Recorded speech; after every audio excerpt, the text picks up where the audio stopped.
তাজনাকে একটা হলুদ রঙের ফ্রক পরিয়ে দিল শাইনা। কাঁচা ঘুম ভেঙে যাওয়ায় সে ঠোঁট টেনে টেনে কাঁদছে। তৌসিফ বলল, এই রে বুড়ি, কান্না শুরু করে দিয়েছে কেন? শাওন বলল, বাপের সামনে ঢং দেখানোর জন্য। মেয়ে কাঁদবে, বাপ সেটা দেখে বলবে আমার মেয়েকে কাঁদালি কোন শালা। শারমিলা, সাবরিন, তৌসিফ উপস্থিত সবাই একসাথে হেসে ফেলল। শারমিলা বলল, বাপের কোল পেলে শান্ত হয়ে যাবে। তৌসিফ বলল, আরও বেশি কাঁদলে তখন তো সমস্যা। শাইনা তার কপালে একটা চুমু দিয়ে তৌসিফের কোলে দিয়ে ফেলল। তৌসিফ বেরিয়ে গেল তাকে নিয়ে। Side side side, big mother যাচ্ছেন।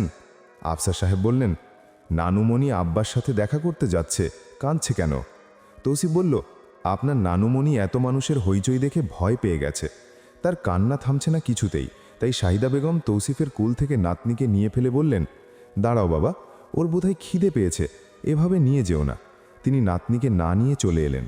শাইনাকে চুপিসারে বললেন, ওকে একটু খাইয়ে দে, ঘুম থেকে ওঠার পর কিছু খাওয়াতে হয়। শাইনা চেয়েছিল খাওয়াতে, কিন্তু ঘর ভর্তি মানুষ দেখে আর পারেনি। তাজনা খেয়ে দিয়ে শান্ত হয়ে আবারও চাচার কোলে চলে গেল। তৌসিফ তাকে নিয়ে বেরিয়ে গেল। আচমকা বাড়িতে হাজির হওয়ায় ছেলেকে দেখে রসনারা, তাজউদ্দিন সিদ্দিকী সবাই বেশ খুশি হয়েছেন। তবে অসন্তুষ্ট এক জায়গায়, এভাবে কাউকে না জানিয়ে চলে আসার সিদ্ধান্ত নেওয়াটা। বউয়ের কথা এভাবে হুটহাট সিদ্ধান্ত নিতে থাকলে তো বেশ সমস্যা। তাজদার বুঝিয়ে বলল, ব্যাপারটা জটিল, না এসে সে সমাধান করতে পারছিল না, তাই চলে আসতে হয়েছে। শাইনাকে নিয়ে আরও অনেক কথাবার্তা চলল সেখানে। রসনারা ছেলের বউ নিয়ে মোটামুটি সব ধরনের অভিযোগ তুলে ধরলেন ছেলের সামনে। তাজউদ্দিন সিদ্দিকী বললেন, তুমি পছন্দ করে বিয়ে করেছ, এখন ওকে কিছু বলার দরকার হলে তুমি বলবে, আমরা সেখানে কি বলবো? তোমার হয়ে কথা বলতে গেলেও তোমার শ্বশুরবাড়ির শত্রু হয়ে যাব। তোমার মা কি না কি বলেছে তা নিয়ে তোমার বউ কান্নাকাটি জুড়ে দিয়েছে। তোমার ভালোর কথা বললেও সমস্যা বেড়ে যাচ্ছে। তাই আমি তোমার আম্মুকে বলেছি কোনো ব্যাপারে কথা না বলতে। যাওয়ার আগে তোমার আম্মুর সাথে ওর কথা বলিয়ে দিও, ওর শাশুড়ি বৌমা নাকি কথাবার্তা বলে না অনেক দিন। তাজদার চুপচাপ শুনল পুরোটা।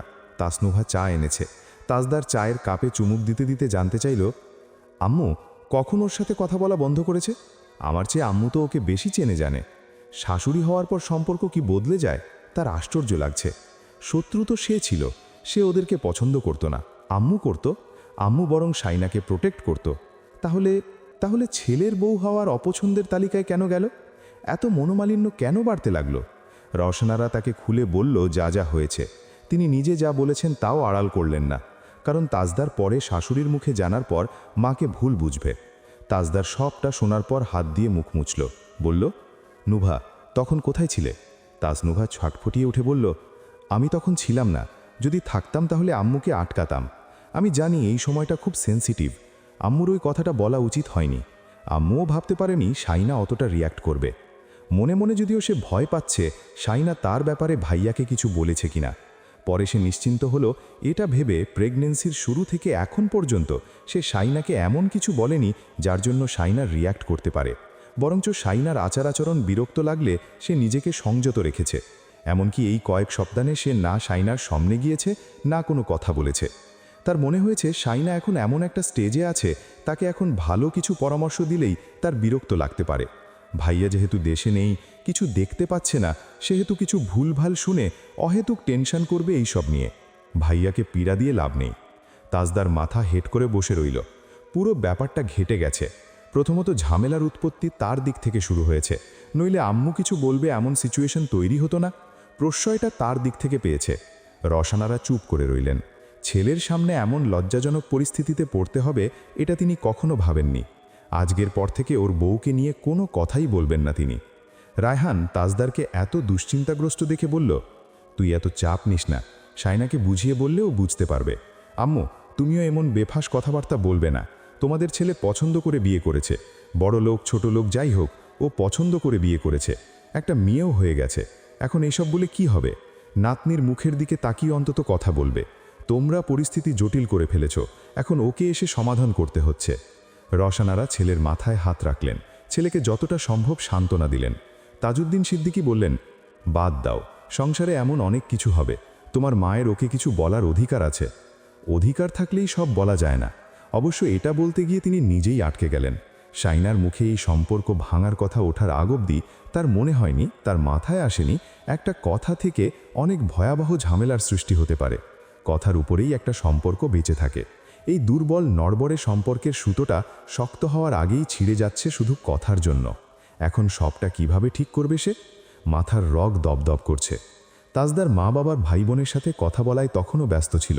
ঠিক সেই মুহূর্তে হই হই করে ঢুকলো তৌসিফ বাবুকে নিয়ে। ফিসফিস করে হুঁশিয়ারি দিল, আনিস ভাই আর শাওনরা আসছে, ফালতু বকা বন্ধ করো সবাই। বাপ জ্যাঠাকে একচোট বকে দিল সে। তাজদার দাঁড়িয়ে পড়ল।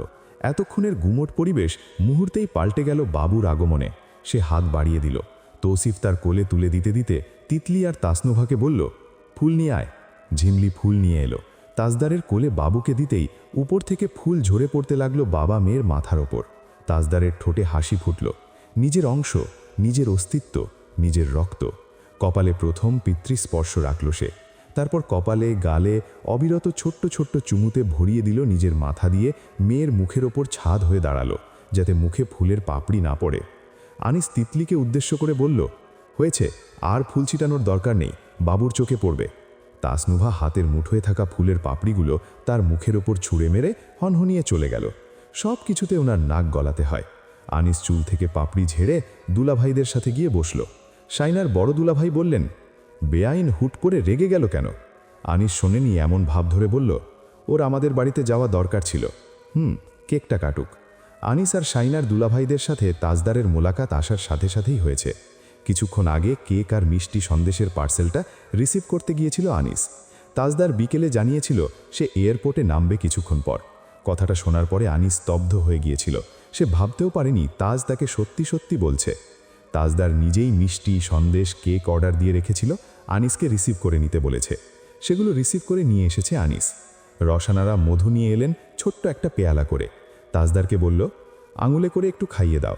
তাসনুভা বলল, হাত স্যানিটাইজ করতে হবে আগে। তাজদার তার কথা মতো হাত ধুয়ে এলো। তারপর তাসনুভা তার কোলে এনে দিল বাবুকে। আঙুলের মাথায় হালকা মধু নিয়ে বাবুর ঠোঁটের ফাঁকে রাখল সে। নরম তরম ঠোঁট দিয়ে বাবার আঙুল কামড়ে ধরল সে। তাজদার হঠাৎই হেসে ফেলল। আঙুল খেয়ে ফেলবেন নাকি? হাসছে সে। রসানা এবার একটু নিশ্চিন্ত হলেন। বুকের উপর এতক্ষণ একটা পাথর চাপা ছিল তার দুশ্চিন্তাগ্রস্ত চেহারা দেখে। মেয়েকে নিয়ে কেক কাটল তাজদার। মেয়ের হাতটা কেকের একপাশে ডুবিয়ে হাত থেকে চেটেপুটে কেক খেল। বাবু তখনই গল গল কোটে দুধ সাদা বমি করে দিল বাবার বুকে। সবাই একসাথে হেসে উঠল। সেরেছে? আনিস হঠাৎই বলল, বড় আম্মা ওখানে আয়োজন শুরু করে দিয়েছে। তাজ আজকে দুলাভাইদের সাথে আমাদের ওখানে খাবে। রায়হান ভাই, তৌসিফ আর বড় আব্বারাও সবাই। তাসনুভা বলল, মোটেও না, আজকে সবাই আমাদের এখানে খাবে। আমার ভাইয়া নিজের বাড়িতে আগে খাবে, তারপর শ্বশুর বাড়িতে। আনিস বলল, বলে লাভ নেই, আম্মা অলরেডি আয়োজন শুরু করে দিয়েছে। তাসনুভার আগে ফুঁসছিল। রায়হান বলল, তুমি কাল তোমার রান্না খাওয়াবে সবাইকে, আজ ওদের বাড়িতে যেহেতু আয়োজন হয়ে গেছে। তাসনুভা রাগ করে চলে গেল সেখান থেকে। সেখানকার পুরো দৃশ্যপট ভিডিও করেছিল শাওন। ভিডিও শেষে সে শাইনার হোয়াটসঅ্যাপে পাঠিয়ে দিয়ে বলল, দেখ এখানে ঈদ লেগে গেছে। শাইনা বাবুর কাপড় চোপড়, কাঁথা, কম্বল ভাঁজ করছিল। আম্মা শুকিয়ে এনে দিয়েছে, ভাঁজ করা হয়নি। ঘরটা গোছগাছ করতে হবে, এলোমেলো হয়ে আছে। তখনই শাওনের ভিডিওটা এলো। ভিডিওটা চালু করে সে কাজ করতে লাগলো। ব্লু রঙা শার্ট পরনে তাজদার সিদ্দিকির করে হলুদ ফ্রক পরা একটা ফুল জল করছে, যেটাকে তাজদার সিদ্দিকি সব ভুলে পরম মমতায় অজস্র আদরে ভরিয়ে দিচ্ছে। ভিডিওটা বারবার শেষ হয়ে আবার শুরু হতে লাগলো। তবুও শাইনার তৃষ্ণা মিটল না। শাইনার নাকি একজন মায়ের, যে তার সন্তানকে পিতৃস্পর্শ পেতে দেখে সন্তুষ্ট হচ্ছিল? বুকটা ভরে যাচ্ছিল একটা অদ্ভুত অচেনা সুখে। হয়তো তাজদার সিদ্দিকি সুদূর লন্ডন থেকে এই দৃশ্যটা দেখতে পায়নি বলে মনোকষ্টে তাকে ওই কথাটা বলে ফেলেছিল। তাজদার হঠাৎ দেশে ফেরার সিদ্ধান্ত নিয়েছিল, তাই তেমন কিছু কেনাকাটা করতে পারেনি। তবে হরেক রকমের চকলেট এনেছে। বাবু, বাবুর মা আর ঘরের সবচেয়ে ছোট সদস্য তিতলি, তাসফিনের জন্য অল্প স্বল্প কেনাকাটা করেছে। সাথে আনিসকে দিয়ে কেক, মিষ্টি কিনে আনিয়েছে। যদিও বাবুর জন্মের পর পুরো পাড়ায় মিষ্টি বিলানো হয়েছিল। অনেকে মুখ মুচড়েছিল এই বলে, মেয়েই তো হয়েছে, মিষ্টি বিলানোর কি দরকার। কিন্তু তাজদারের কথা মতো ঘরের সদস্য সংখ্যা অনুযায়ী মিষ্টি বিলিয়েছিল তৌসিফ আর শাওন মিলে। শ্বশুরবাড়ির জন্য যা যা এনেছে তা ইতোমধ্যে পাঠিয়ে দিয়েছে শ্বশুরবাড়িতে। তিতলির গলার আওয়াজ শোনা যাচ্ছে। শাইনা তার গলা শুনে ঘর থেকে বেরোলো। শারমিলা এসে বলল, ফকিন্নির মতো এটা কি ওড়না পরেছিস, যা কাপড়টা পাল্টা। এটার রঙই এমন, গত সপ্তাহে নামিয়েছি পরার জন্য, তাও পাল্টা রঙিন কিছু পর। এটা কোন দিকে খারাপ আপা? এত কথা বলিস কেন, যেটা বলছি সেটা কর। সাইনা আবারও ঘরে চলে গেল। আলমিরার ভাঁজ থেকে নতুন একটা কাপড় নামালো। এটা তার মামা শ্বশুর দিয়েছিল বাবু হওয়ার পরে। সেলাই করার পর একবারও সে পরেনি। পিঙ্ক, নীল আর সোনালি রঙের ওপর পুরো ড্রেসটা দারুণ সুন্দর। কটনের ওপর এমব্রয়ডারি কাজ করা। সেটা পরে বের হতেই দাদিমার সরু চোখে তার দিকে তাকালো।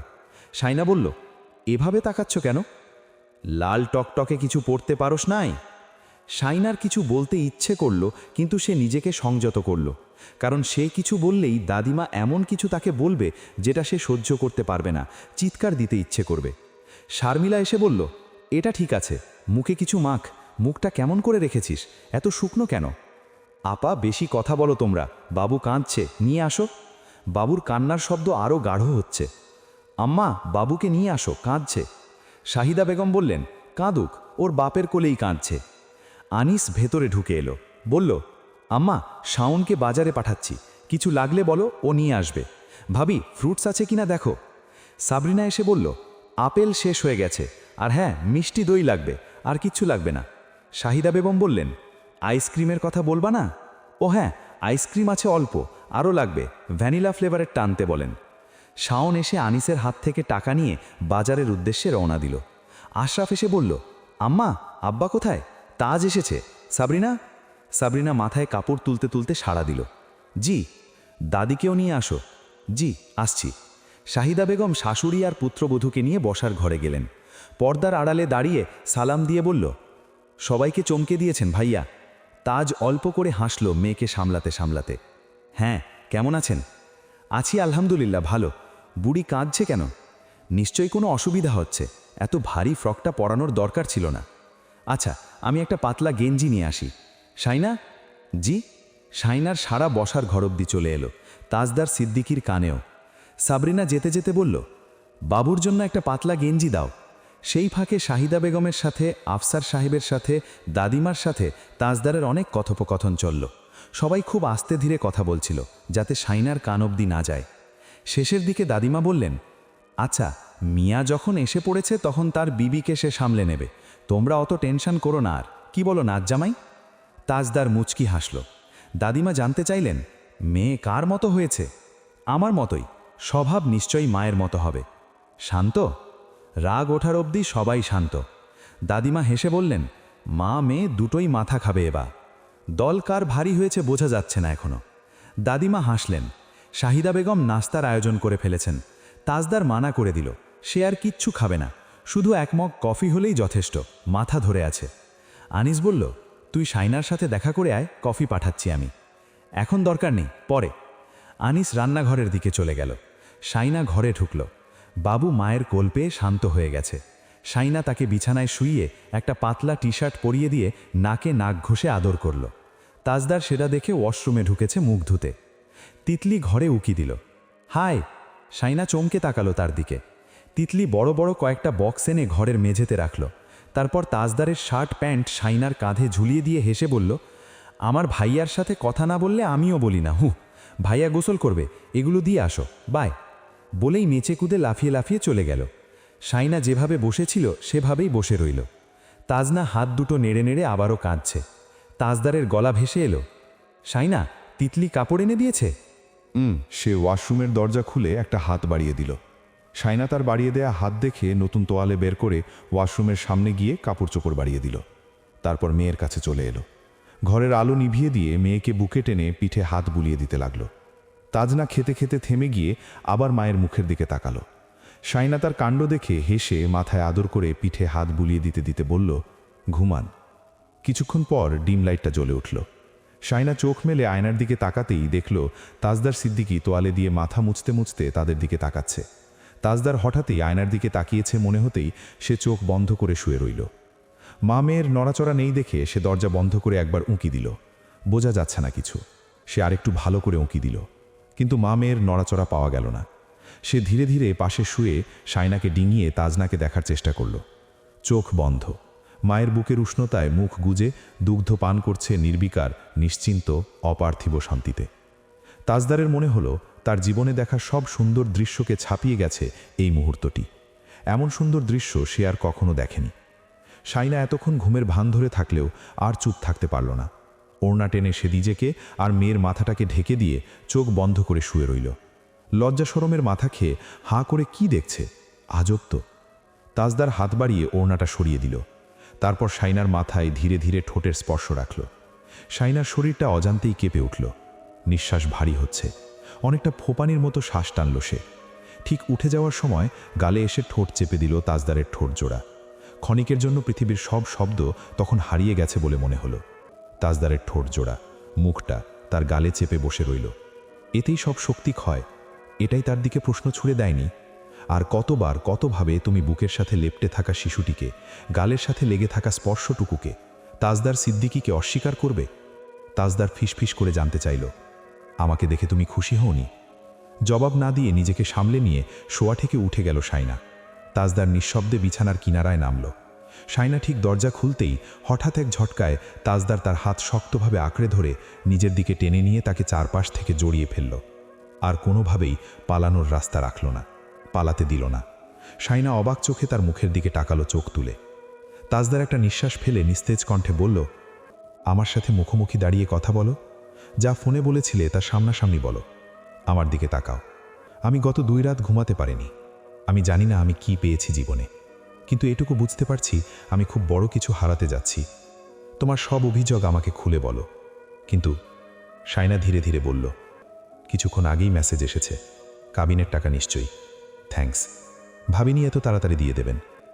আবারও একটা ভুল ধারণা। তাকে কে বলেছে এই বাচ্চা মেয়েটিকে বিয়ে করতে? তাজদার তাকে ধীরে ধীরে ছেড়ে দিয়ে বলল, কাবিনের টাকা দেওয়ার উদ্দেশ্য অন্য। তুমি আমার দিকে তাকাও। শাইনা তাকালো না। তাজদার হতাশ কণ্ঠে বলল, তুমি কেন কাঁদছো শাইনা? আমি আপনার জন্য নিশ্চয়ই কাঁদছি না, কাঁদব না। কাঁদছি নিজের জন্য। ভবিষ্যতেও যদি কাঁদি নিজের জন্য কাঁদব, নিজের ভাগ্যদোষে, কর্মদোষে। তাজদার তার দিকে একদৃষ্টে চেয়ে রইল। কিছুক্ষণ পর প্রশ্ন করল, আমার জন্য তুমি কখনোই কাঁদোনি? সরাসরি জবাব শাইনার, না। আমি শুনেছি আমার অ্যাক্সিডেন্টের খবর শুনে তুমি কেঁদেছিলে। হ্যাঁ, স্বাভাবিক। ভেবেছিলাম আপনি।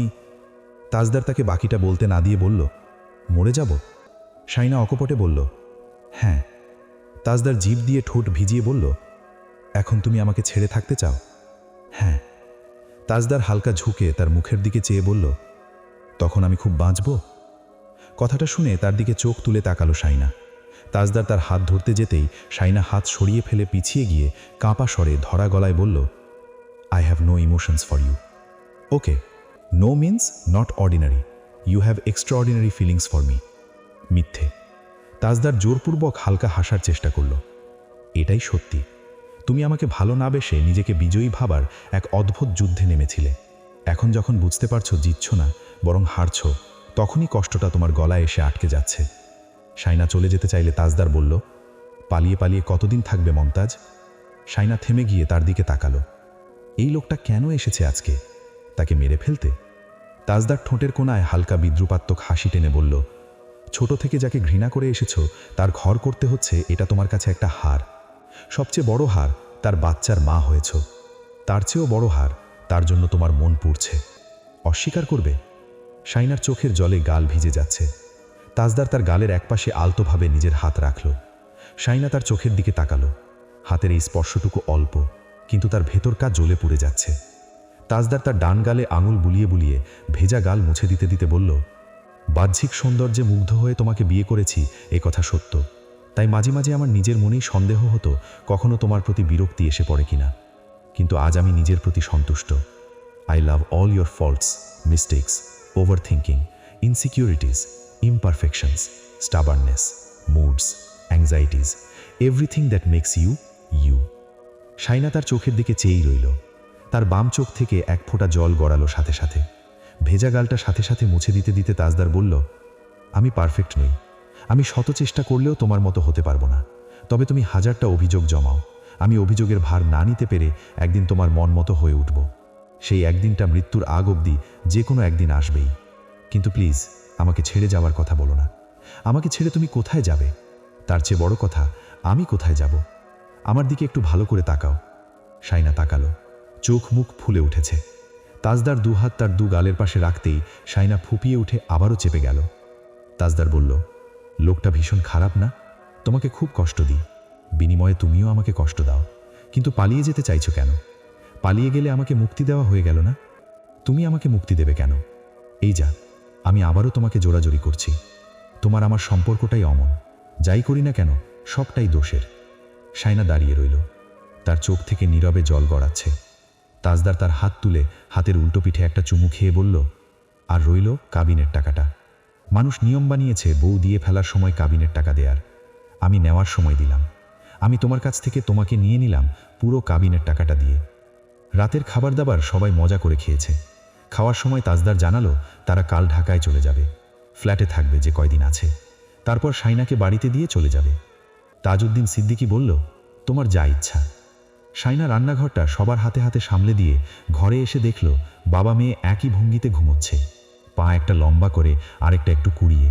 সে বিছানার নিচে হাঁটু মুড়ে বসে বিছানায় আলতো করে মাথা রেখে তাজদার সিদ্দিকীর দিকে চেয়ে রইল। মুখ, গাল, কপাল, ঠোঁট সব আজ এক নজরে দেখে নিল সে। এমন নির্লজ্জের মতো করে তাজদার সিদ্দিকীকে কখন দেখেছে সে? অনেকক্ষণ পর খেয়াল হলো মাথার নিচে বালিশ দেয়নি। সে ধীরে ধীরে বালিশ দিল তাজদার সিদ্দিকীর মাথার নিচে। মাথাটা আবারও পড়ে গেল বালিশ থেকে। ওখানে কি এভাবেই এলোমেলো হয়ে বালিশ ছাড়া ঘুমায়? সে বিছানায় উঠে বসল, মাথার নিচে এবার ভালোভাবে বালিশটা রাখল। কিছুক্ষণ পর মাথাটা স্বেচ্ছায় তার কোলের উপর উঠে এলো। কোমরের চারপাশ জড়িয়ে ধরে যেখানে মাতৃত্বের প্রথম দাগ বসেছে, সে সেলাইয়ের দাগ তাজদার সিদ্দিকীর ঠোঁটজোড়া ধীরে ধীরে স্পর্শ করল। পরদিন তাজদার শায়নাকে নিয়ে ঢাকায় রওনা দিয়েছে। রসনারা নীরবে সম্মতি দিয়েছে।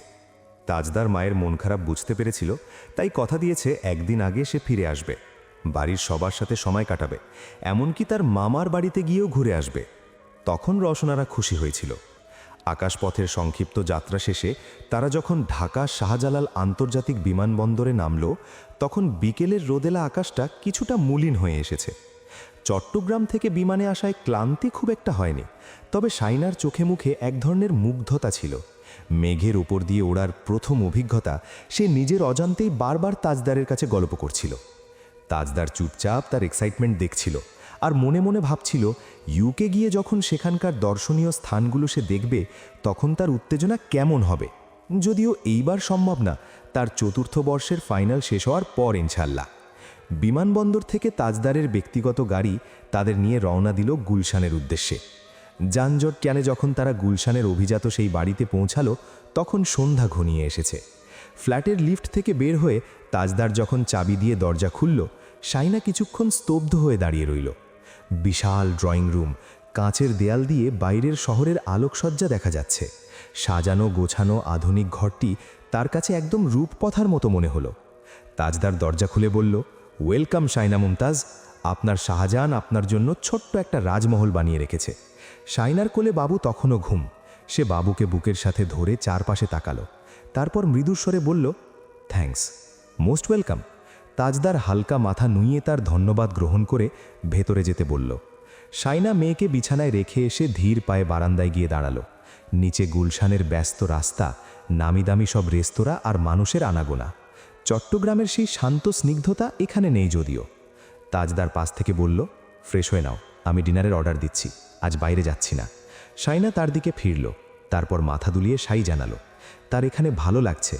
বড় আম্মুকে তার ছেলে কথা দিয়ে এসেছে, একদিন আগে ফিরে গিয়ে পরিবারের সাথে সময় কাটাবে। সেই দায়িত্ববোধই শাইনাকে সবচেয়ে বেশি স্বস্তি দিচ্ছে। নইলে এখানে এসেও তার টেনশনে থাকতে হতো ওরা তাকে কি ভাবছে এই ভেবে। তার অতিরিক্ত দুশ্চিন্তা করার এই রোগটা কবে দূর হবে সে জানে না। এইসব ভাবতে এসে হঠাৎই খেয়াল করল তাজদার সিদ্দিকী আজও ব্লু রঙা শার্ট পরেছে। এটা আগেরটা না, অন্য ডিজাইনের। ফর্সা গায়ে ডার্ক ব্লু শার্টে এত মানিয়েছে। আর কতগুলো ব্লু রঙা শার্ট আছে জিজ্ঞেস করতে গিয়েও সে করল না। সে কেমন বউ বরের কতগুলো শার্ট আছে জানে না। শাইনার মুগ্ধতা কাটতে না কাটতেই ডোরবেলের শব্দ শোনা গেল। তাজদার তখন ফোনে খাবারের অর্ডার দিচ্ছিল। শাইনা অবাক হয়ে দরজার দিকে তাকালো। তাজদার ইশারায় শাইনাকে ভেতরে যেতে বলে নিজেই দরজা খুলল। দরজার ওপাশে মাঝবয়সী এক ভদ্রমহিলা, তার পেছনে দুজন তরুণী দাঁড়িয়ে। সবার হাতেই কোনো না কোনো গিফট বক্স বা খাবারের প্যাকেট। কেমন আছো বাবা? নুভা, তিতলি কেউ আসেনি? না আন্টি, আপনাদের নাতনি আর তার মা এসেছে। আসুন, কেমন আছেন? আছি আলহামদুলিল্লাহ। এই তোমাদের কি খবর? মেয়ে দুটো লজ্জা পেয়ে গেল। ভদ্রমহিলা বেশ আন্তরিকতার সাথে ভেতরে ঢুকলেন। নিচ থেকে গার্ডের কাছে শুনলাম তোমরা এসেছো। তোমার আম্মা যদিও ফোন করে বলেছিলেন তোমরা আসতে পারো, কিন্তু আমি তেমন বিশ্বাস করিনি। তো হুট করে দেশে ফিরলে যে। তাদের কথাবার্তার মাঝে শাইনা পর্দার আড়াল থেকে ধীর পায়ে সামনে আসতেই সবার দৃষ্টি তার দিকে নিবদ্ধ হলো। তাজদার পরিচয় করিয়ে দিল, শাইনা মুমতাজ। আর শাইনা, ইনি আমাদের ওপরের তলার ফ্ল্যাটের রেশমা আন্টি, আর এরা ওনার 2 মেয়ে, প্রীতু আর তুলি। রেশমা বেগম মুগ্ধ চোখে শাইনার দিকে তাকালেন। শাইনা ওনার সাথে অল্পতেই গল্প জমিয়ে দিল। রেশমা আন্টি নিজের হাতে বানানো একটা বড় আন্টি পুডিং আর কিছু ফলমূল আর বাবুর জন্য ড্রেস নিয়ে এসেছেন। পাশের ফ্ল্যাট থেকে মিস্টার তপন আর তার স্ত্রীও চলে এলেন। তারা সবাই এই অ্যাপার্টমেন্টের পুরনো বাসিন্দা। ব্যাচেলার থাকাকালীন সেভাবে কারোর সাথে মেশার সুযোগ পায়নি, কিন্তু শাইনার আগমনে সবাই একটু বাড়তি আগ্রহ নিয়ে দেখা করতে এসেছে। ড্রয়িং রুমের সোফায় বসে ছোটোখাটো একটা আড্ডা জমে উঠল। শাইনা কিছুটা লাজুক হলেও সবার আন্তরিকতায় দ্রুতই সহজ হয়ে গেল। এরই মধ্যে তাজনাকে নিয়ে আসতেই প্রীতু আর তুলি হুমড়ি খেয়ে পড়ল। আল্লাহ, এত কিউট বাবু, একদম তাজ ভাইয়ার মতো নাক পেয়েছে তো। তাজদার দেখল শাইনার যে দ্বিধার জড়তা ছিল, প্রতিবেশীদের এই স্বতঃস্ফূর্ত আনাগোনায় তা মুহূর্তেই কেটে গেছে। সে মনে মনে হাঁফ ছেড়ে বাঁচল। ঢাকার এই ব্যস্ত জীবনেও যে মানুষ এতটা আপন হতে পারে, সেটা শাইনার জন্য একটা নতুন অভিজ্ঞতা। সবার হাসি হাসি আর খোশ গল্পে ফ্ল্যাটটি প্রাণচঞ্চল হয়ে উঠল। তাজনারও আনন্দের শেষ নেই, যদিও তার সবার সাথে সহজে মিশে যাওয়ার স্বভাব আছে। কার স্বভাব পেয়েছে এটা নিয়ে সে আর শাইনার দুজনেই সন্দিহান।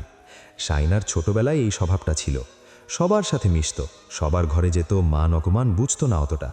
বড় হতে হতে সে অনেকটা সংকুচিত হয়ে গিয়েছে। আর তাজদার ছোটবেলা থেকেই একগুঁয়ে ছিল, সহজে কারোর সাথে মিশত না। হাতে গোনা কয়েকটা কাজিন আর বন্ধু ছিল তার, বন্ধুত্ব করত মানুষ বেছে বেছে। এখন যদিও নেটওয়ার্কিং আর সোশ্যাল কমিউনিকেশনের কারণে তার অনেক পরিচিত বেড়েছে, কিন্তু আগে এতটাও ছিল না। তাই তাজনা বাবার স্বভাব পেয়েছে বললে ভুল হবে। রেশমা আন্টি তাদের ডিনারের দাওয়াত করল। তাজদার তা বিনয়ের সাথে ফিরিয়ে দিল। রেশমা আন্টিও জোরাজুরি করল না, উনি ডিনারের প্রস্তুতি নিয়ে আসেননি। সৌজন্যতার খাতিরে বলা দরকার তাই বলেছে, কিন্তু আগামীকাল তাদের লাঞ্চ ওখানেই করতে হবে এমন ওয়াদা করে ফিরে গেলেন। ও হ্যাঁ, এরই মধ্যে আরও কয়েকটা দম্পতি দেখতে এসেছে, খাবার দাবার আর বাবু আর বউয়ের জন্য উপহার সামগ্রী নিয়ে। শাইনা এটুকুতেই বুঝল, বাড়িওয়ালা হিসেবে বড় আব্বু হয়তো আন্তরিক মানুষ, তাই সবাই তাদের সাথে এত আন্তরিকতা দেখাচ্ছেন। কিছুক্ষণ পর রান্নাঘরের কাউন্টারে রাখা বড় বড় কয়েকটা ব্যাগ খুলতেই তাজদার আর শাইনা একে অপরের দিকে তাকিয়ে হেসে উঠল। শাহিদা বেগম যে ভেতরে ভেতরে এত আয়োজন করে রেখেছেন, সেটা তারা ঘুণক্ষরেও টের পায়নি। ব্যাগের ভেতর থেকে বেরিয়ে এলো কয়েক কেজি আটা, ময়দা, 2 লিটারের তেলের বোতল, এমনকি কয়েকটা গায়ে মাখা সাবান আর শ্যাম্পুর প্যাকেটও। শাহিদা বেগম হয়তো ভেবেছেন, জামাই বউ ঢাকায় গিয়ে হুট করে কোথায় এসব খুঁজবে, তার চেয়ে ঘর থেকে গুছিয়ে দেওয়াই ভালো। তাজদার একটা সাবানের প্যাকেট হাতে নিয়ে বলল, সিরিয়াসলি, গুলশানে দোকানপাট নেই নাকি আমরা কোনো গুহীন জঙ্গলে সংসার পাততে যাচ্ছি? শাইনা আটার প্যাকেটটা গুছিয়ে রাখতে রাখতে বলল, ভালোই হয়েছে, কাল সকালে অর্ডার করতে হবে না কিছু। হাসি হাসি আর কথাবার্তার মাঝেই ডেলিভারি বয় খাবার নিয়ে এলো। বিফ বিরিয়ানি আর কাবাবের মম গন্ধে ড্রয়িং রুম ভরে উঠল।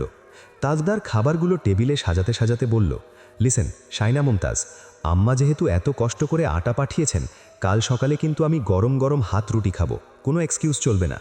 শাইনা সরু চোখে তার দিকে তাকালো। আমি ঘরের সমস্ত কাজ জানি, আপনি কি মনে করেছেন আমি কাজবাজ জানি না? তাজদার ইচ্ছে করে বলল, তেমনই শুনেছি। মানে?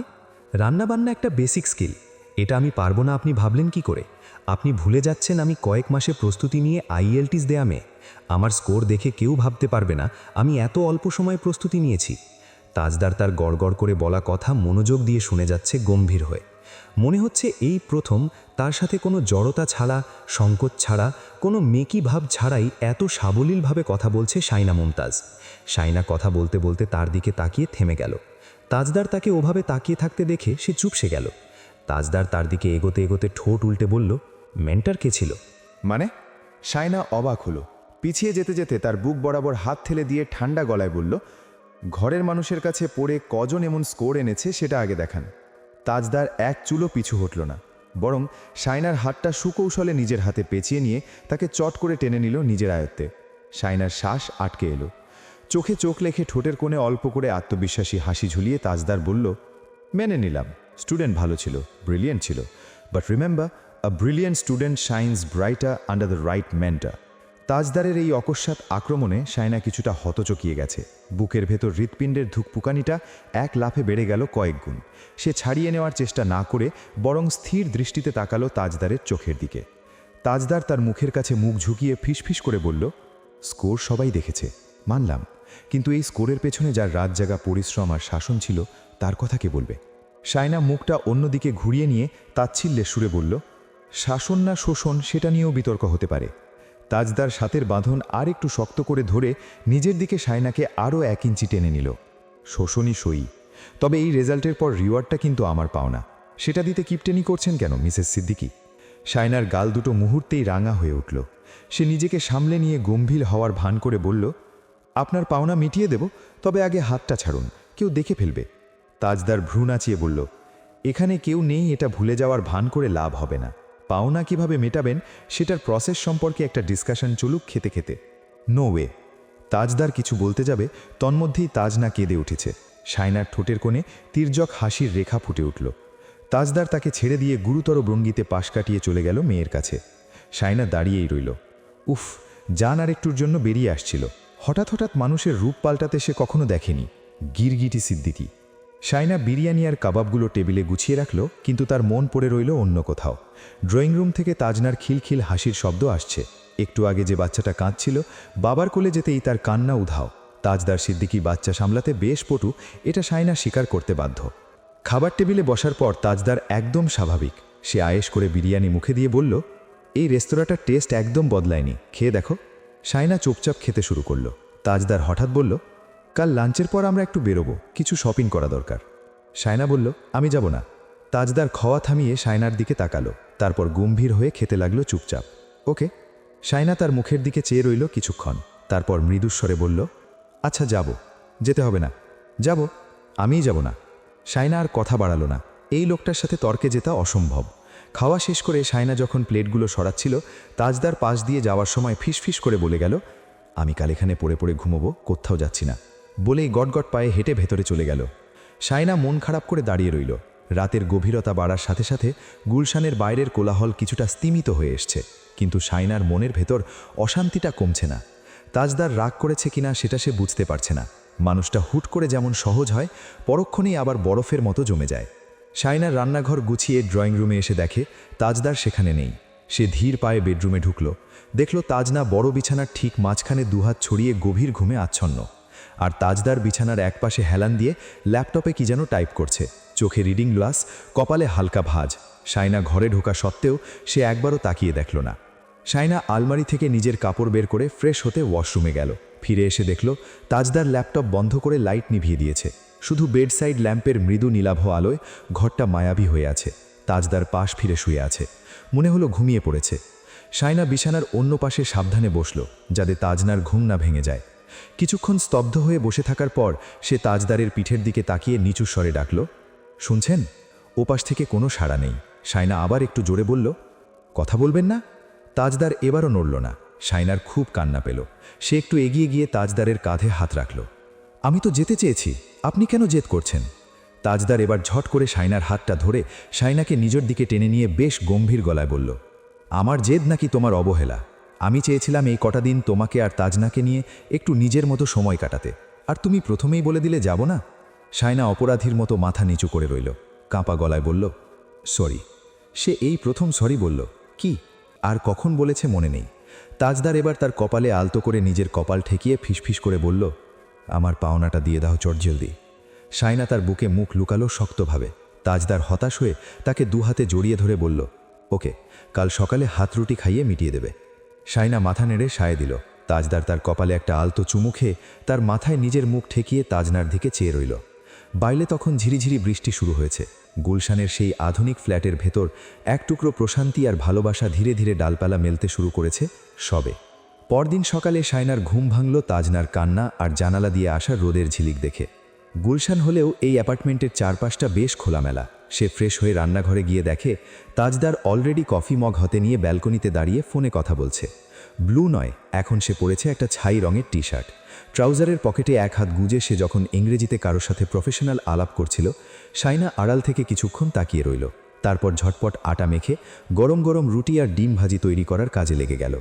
সে যখন নিপুণ হাতে আটার লেচি কেটে বেলুন পিঁড়িতে রুটি বেলছিল, তখন রান্নাঘরের দরজায় এসে দাঁড়ালো তাজদার। কফির মগে একটা চুমুক দিয়ে দরজার চৌকাঠে হেলান দিয়ে দাঁড়ালো। তার তীক্ষ্ণ দৃষ্টি শাইনার হাতের কাজের উপর নিবদ্ধ। শাইনা বুঝতে পারছিল কেউ তাকে পর্যবেক্ষণ করছে, কিন্তু সে ভান করল যেন সে কিছুই দেখেনি। তাওয়া গরম হতেই রুটিটা ছেড়ে দিল সে। নিমেষেই সেটা ফুলে টইটম্বুর হয়ে উঠল।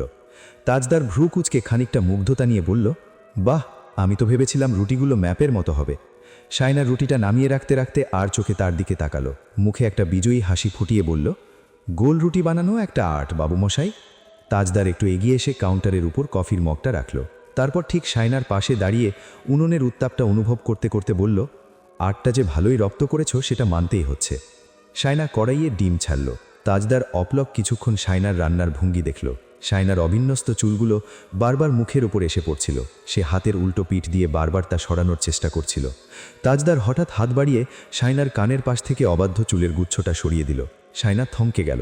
হাতের খুন্তিটা প্যানেই রয়ে গেল। সে লজ্জা লুকাতে দ্রুত ডিমটা উল্টে দিয়ে বলল, অপ্রস্তুত গলায়, আপনি গিয়ে টেবিলে বসুন, আমি আসছি। তাজদার চট করে এক টুকরো রুটি ছিঁড়ে মুখে দিয়ে বলল, গুড, মেন্টার হিসেবে আমি নিজেকে 10-এ 10 দিচ্ছি। আমার ভয়েই তুমি এত দ্রুত সব শিখে ফেলেছ। শাইনা মুখ ফুলিয়ে বলল, হ্যাঁ, সব কৃতিত্ব আপনার। তাজদার নিচের ঠোঁট কামড়ে হেসে ড্রয়িং রুমের দিকে পা বাড়ালো। তাজনা উঠে পড়ার আগেই আমাদের এই শান্তিবিলাস শেষ করা উচিত। উনি এক্ষুনি উঠে পড়বেন, বলবেন, তোমাদের কাজ এখনও শেষ হয়নি। শাইনা একা খুব দ্রুত করতে পারছিল না, তাই তাজদার এসে তাকে সাহায্য করল। শাইনা রুটি বেলে দিল, তাজদার সেঁকে নিল। শাইনা রুটি বেলার ফাঁকে তাজদার সিদ্দিকীকে দেখতে লাগল। চোখ মুখে কোনো বিরক্তি নেই, বরং এত যত্ন নিয়ে রুটি সেঁকা দেখে মনে হচ্ছে তিনি বেশ উপভোগ করছেন। দুপুরের দিকে তারা ওপরের তলায় রেশমা আন্টির বাসায় গেল। সেখানে গিয়ে শাইনা অবাক। রেশমা আন্টি এলাহি কারবার সাজিয়ে রেখেছেন। পোলাও, রোস্ট, কাবাব, চিংড়ি, ইলিশ মাছ, আরও কত কি। প্রীতু আর তুলি সারাক্ষণ তাজনার সাথে খুনসুটিতে মেতে রইল। বিকেলের দিকে তাজদার শাইনাকে নিয়ে যমুনা ফিউচার পার্কে গেল। কেনাকাটার ধুম পড়ে গেল। শাইনা বারবার না করা সত্ত্বেও তাজদার এই সেই করে অনেক কিছু কিনে ফেলল। এমনকি নিজের হাতে একটা ডার্ক গ্রিন কালারের শাড়ি পছন্দ করল শাইনার জন্য। শাইনা শাড়িটা গায়ে জড়িয়ে আয়নায় নিজের প্রতিচ্ছবি দেখল। আসলেই সুন্দর। বের হয়ে সে ঝলমলে ঢাকা শহরের দিকে তাকিয়ে রইল। তার মনে হলো জীবনটা খুব দ্রুত বদলে যাচ্ছে। চট্টগ্রামের সেই মেয়েটি এখন ঢাকার রাজমহলে, আর খুব শীঘ্রই হয়তো 7 সমুদ্র 13 নদীর ওপারে। রাত 10টা। ট্রাভেল কটে তাজনা ঘুমিয়ে পড়েছে। শাইনা বারান্দায় দাঁড়িয়ে আকাশের তারা গুনছিল। এমন সময় তাজদার পেছনে এসে দাঁড়ালো, হাতে দুটো কফির মগ। শাইনা তার হাত থেকে মগ নিল, চুমুক বসাতে বসাতে আকাশের দিকে চেয়ে বলল, সময়গুলো খুব দ্রুত চলে যাচ্ছে, তাই না? অন্য কোনো ভাবনায় ডুবে থেকে জবাব দিল তাজদার, অথচ শাইনা তার দিকে লম্বা একটা উত্তর আশা করছিল। তারপর আর কখন ফিরবেন? তাজনা স্কুলে পড়ার সময় হয়ে এলে। শাইনাকে একটু রাগিয়ে দিতে চায় সে। শাইনা শান্ত হয়ে থাকলে তার ভালো লাগে না। ওর রাগী চেহারাটা দেখতে বেশি সুন্দর। কিন্তু অদ্ভুত ব্যাপার হলো, শাইনা রাগ করল না। উল্টো তাকে বলল, আমি ভাবছি নিবন্ধন পরীক্ষা দেব। তাজদার একটু অবাক হলেও সেটা প্রকাশ করল না। স্বাভাবিকভাবেই প্রশ্ন করল, এই সিদ্ধান্ত কখন নেওয়া হয়েছে? শাইনা তার মুখের দিকে তাকালো, বলল, সাইমা বলছিল ওই দিন তার সাথে কথা বলে। সে চাইছে তাজদার সিদ্দিকী নিজ মুখে বলুক দেশে কিছু ভাবতে হবে না, ইউকে গিয়ে তারপর কিছু ভাবা উচিত। কিন্তু সে গুঁড়ে বালি। বরং তাকে হতাশ করে দিয়ে তাজদার সিদ্দিকী বলল, ওকে, আমি নুভাকে বলবো ব্যাপারটা দেখতে। না, নুভা না, তৌসিফকে বলবো, ও বুঝবে ভালো। তাজনাকে আমি নিয়ে যাব 5 বছর হলে। ওখানকার এডুকেশন সিস্টেম অন্য লেভেলের। এখানে ওকে পড়ানোর ইচ্ছে নেই আমার। তাছাড়া সিকিউরিটি আর লাইফস্টাইল সব আলাদা। তোমার ওকে নিয়ে চিন্তার কোনো কারণ নেই। শাইনা মুখটা সামান্য পাশ ফিরিয়ে রেখেছিল। মুখটা থমথমে, গম্ভীর হয়ে আছে। তাজদার নিঃশব্দে তার দিকে তাকিয়ে হাবভাব বোঝার চেষ্টা করলে। ঠোঁটের কোণে ধেয়ে আসা হাসিটা শেষ মুহূর্তে সামলে নিল, কফির মগটা তুলে নিয়ে মুখের সামনে আড়াল করে। শাইনা ভেতরে চলে যাচ্ছিল, তাজদার তার মগটা দিয়ে বলল, এটাও রেখে এসো। শাইনা তার হাত থেকে মগটা নিয়ে চলে গেল।